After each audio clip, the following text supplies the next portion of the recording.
எப்படி ஆகும்? அவங்களுக்கு ஏற்கனவே கஷ்டத்தில் இருக்கீங்க, நஷ்டத்தில் இருக்கீங்கன்னு சொல்றீங்க. நாங்கள் கஷ்டத்தில் இருக்கோம், நஷ்டத்தில் இருக்கோம்.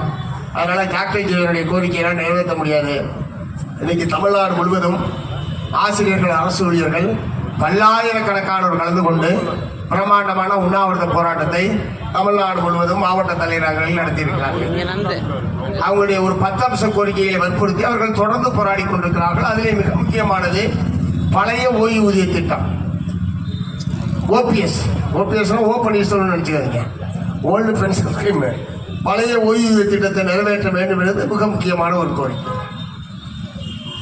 இந்த 2003க்கு பிறகு பணியில் சேர்ந்தவர்களுக்கு பழைய ஓய்வூதிய திட்டம் கிடையாது என்பதுதான் இப்போது ஏற்பட்டிருக்கிற நிலைமை. ஆனால் இப்போது பல்வேறு அரசியல் நிர்பந்தத்தின் காரணமாக இந்தியாவில் 7 மாநிலங்களில் பழைய ஓய்வூதிய திட்டம் இப்போது நடைமுறைப்படுத்தப்பட்டுக் கொண்டிருக்கிறது. அந்தந்த மாநில அரசாங்கங்கள் அவர்கள் நடைமுறைப்படுத்திக் கொண்டிருக்கிறார்கள். இங்கே 2021ஆம் ஆண்டு சட்டப்பேரவை தேர்தலின் போது கொடுக்கப்பட்ட வாக்குறுதிகளில் ஒன்று இந்த பழைய ஓய்வூதிய திட்டத்தை நாங்கள் கட்டாயம் அமுல்படுத்துவோம் என்பது அவர்களுக்கு கொடுக்கப்பட்ட வாக்குறுதி. வாக்குறுதியை நம்பினார்கள், வாக்களித்தார்கள், வேலை செய்தார்கள், ஆட்சியில் அமர்ந்தீர்கள். கொடுத்த வாக்குறுதியை நிறைவேற்றுங்கள் என்று இன்றைக்கு அவர்கள் கேட்கிறார்கள். இதை ஏதாவது அநியாயம்னு சொல்ல முடியுமா? இதை நான் இவ்வளவு அழுத்தமா பேசுறேன்னா, சண்முகம் திமுகவுக்கு எதிராக பேசுறாரு, திமுக அரசுக்கு எதிராக பேசுறாரு. ஏன் நீங்க சொன்னதை செய்யுங்கன்னு சொல்றது அவ்வளவு பெரிய குற்றமா? நான் என்ன சொல்றேன், 2021 நீங்க தான் சொன்னீங்க, அச்சடிச்சு கொடுத்துருக்கீங்க, வாயால சொன்னதில்ல, எல்லா வீட்லயும் கொடுத்துருக்கீங்க. அதை வீடு வீடா கொண்டு போய் கொடுத்துருக்கீங்க. எல்லாரும் இரவாணத்துல சுழிச்சு வச்சு அப்பப்போ எடுத்து பாத்துக்கிறாங்க. எது நிறைவேறிருக்கு, எது வாக்குறுதி நிறைவேறலன்னு அப்பப்போ மக்கள் எடுத்து பார்த்துட்டே இருக்கிறான். அதனால ஏதோ நான் சொல்றதுனால அவன் பூரா எடுத்து பார்த்துக்கிட்டு கேட்கறான்னு நினைக்காதீங்க. அந்த மக்கள் அவன் வீட்டில் இருக்கிற புத்தகத்தை எடுத்து பார்த்துக்கிட்டு இருக்கிறான். 2வது சொல்ற மாதிரி, அரசாங்கம் சொல்ற மாதிரி நிதி கஷ்டம் போக்குவரத்துலாம் ஒண்ணு கிடையாது.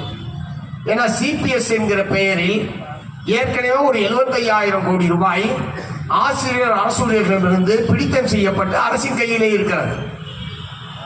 இவங்க 10 ரூபா போட்டாங்கன்னா அரசாங்கம் 10 ரூபா போடணும். அதான் சிபிஎஸ். ஆகவே அரசு ஊழியர்கள், ஆசிரியர்கள் 75,000 கோடி கொடுத்த பணத்தை உங்களிடம் இருக்கிறதா நாங்க நினைக்கிறோம். அதே மாதிரி நீங்க 75,000 கோடி போட்டிருக்கணும். இப்ப என்னாச்சு? 1.5 லட்சம் கோடி ரூபாய். இந்த 1.5 லட்சம் கோடி ரூபாயை வைத்துக் கொண்டு புதிதாக நிதிநிலை அறிக்கையில் பழைய ஓய்வூதிய திட்டத்தை நிறைவேற்றுவதற்காக நிதி ஒதுக்கீடே செய்யாமல் இந்த 1.5 லட்சம் கோடி ரூபாயை வைத்து பழைய ஓய்வூதிய திட்டத்தை நீங்கள் நடைமுறைப்படுத்த முடியும். ஆகவே நீங்க மற்ற திட்டத்துக்கு சொல்ற மாதிரி கஷ்ட நஷ்டத்தை இந்த பழைய ஓய்வூதிய திட்டத்தை அமல்படுத்துவதற்கு சொல்வது ஏற்கத்தக்கதாக இல்லை. ஒருவேளை அந்த பணத்தை எடுத்து நீங்க வேற ஏதாவது செலவு பண்றீங்கன்னு தெரியாது. விடியல் பயணத்துக்கு செலவு பண்ணிருக்கலாம், அல்லது புதுமை பெண் திட்டத்துக்கு நீங்க செலவு பண்ணிருக்கலாம், அதே மாதிரி தமிழ் புதமன் திட்டத்துக்கு நீங்க செலவு பண்ணிருக்கலாம். இதெல்லாம் எங்களை கேட்டு நீங்க செய்யல. சிபிஎஸ்க்கு பணம் கொடுத்தாலும் அவங்க கேட்டீங்களா? உங்க பணத்தை எடுத்து இப்படி நாங்க ஒரு ரொட்டேஷன் பண்ணிக்கிறோம், அப்புறம் நாங்க போடுறோம்.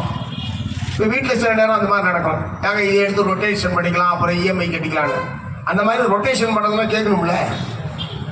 பணம் உங்க கையில் இருக்கிறதுக்காக நீங்க பாடல இஷ்டத்துக்கு செலவு பண்ண முடியுமா? உங்க பணத்தை தான் நீங்க செலவு பண்ணணும். என் பணத்தை நீங்க பிடிச்சி செலவு பண்ணா அப்படியே பண்ணக்கூடாது. நீங்க இந்த மாதிரி ஒரு வாக்குறுதியை கொடுத்து வச்சிருக்கீங்க, அவங்களுக்கு இருந்து பணம் வசூல் பண்ணிட்டு இருக்கீங்க. அதை நீங்க எடுத்து இஷ்டத்துக்கு செலவு பண்ணுவீங்கன்னா அதெல்லாம் இப்போ அவங்க அதை எப்படி அவங்கள கட்டுப்படுத்தும்? இதெல்லாம் நல்ல திட்டமா? ஜனங்களுக்கு நேரடியாக பணம் போய் சேர்றதா? நாங்க வரவேற்கிறோம். ஏன்னா மாசம் 1000 ரூபாய் வீட்டில் இருக்கிற பெண்களுக்கு, குடும்ப தலைவிக்கு 1000 வருதுன்னா அது நல்லதுன்னு தான் நினைப்பாங்க. அதாவது எந்த விதமான வேலையை செய்யாம ஒரு 1000 ரூபாய் வருது, யார் வேணான்னு சொல்லுவா? நல்லது, நீங்க செய்யுங்க. மக்களுக்கு தானே பணம் போகுது. அந்த 1000 ரூபாய் வந்ததுன்னா அடுத்த ஒரு 4-5 நாள் அந்த பணம் பூரா அந்த மார்க்கெட்ல தான் செலவழிக்க போகுது. இல்ல எல்லாரும் பிக்ஸட் டெபாசிட்ல போடுறீங்களா? பெண்கள்லாம் 1000 வாங்கி இல்ல அந்நாடு அங்கே தானே செலவழியுது. ஏதோ ஒரு வகையில சந்தையில அந்த பணம் திரும்பவும் ஒரு ரொட்டேஷன் ஆகுதுன்ற வகையில் அதெல்லாம் நல்ல விஷயம் தான்.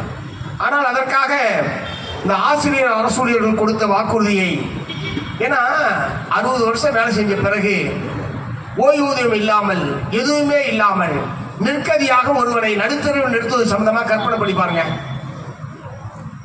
கியூபாவில் 60 வயதுக்கு மேற்பட்ட அனைவருக்கும், அவர் கவர்மெண்ட் வேலையில் இருந்தாரா, விவசாய வேலை செஞ்சாரா, பொட்டிக்கடை நடத்துறாரா, அதெல்லாம் அங்க கணக்கு கிடையாது. அனைத்து 60 வயசான அனைவருக்குமே ஓய்வூதியம் என்பதை கியூபா நாட்டில், சோசலிச நாட்டில் இன்றைக்கும் நடைமுறைப்படுத்திக் கொண்டிருக்கிறார். அனைவருக்கும் 60 வயது ஆச்சுன்னா நீ ஒரு வேலையும் செய்ய வேணாம், அரசாங்கம் உன்னை பார்த்துக்கும். அரசாங்கம் அதுக்கான ஓய்வூதியத்தை தரும். நீ சும்மா இருந்தா போதும், தொந்தரவு பண்ணாம. இங்க 60 வயசுக்கு பிறகுதான் பல ஆள் வேலைக்கே போறான். ஆமா, இந்த